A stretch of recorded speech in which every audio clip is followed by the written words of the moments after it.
ایران کے حملوں کے بعد اسرائیل میں شدید خوف و ہراس، کئی یہودی فیملیز ملک چھوڑنے لگے۔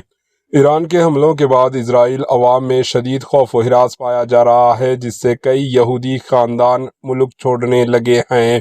تازہ ترین اطلاعات کے مطابق ایران کی جانب سے اسرائیل کے مختلف علاقوں پر کیے گئے میزائل حملوں کے بعد اسرائیل میں یہودی عوام کے درمیان شدید بے چینی اور عدم تحفظ کا احساس بڑھتا جا رہا ہے۔ مختلف ذرائع ابلاغ کے مطابق سینکڑوں یہودی فیملیز نے یورپ، امریکہ اور کینیڈا کی طرف نقل و مکانی شروع کر دی۔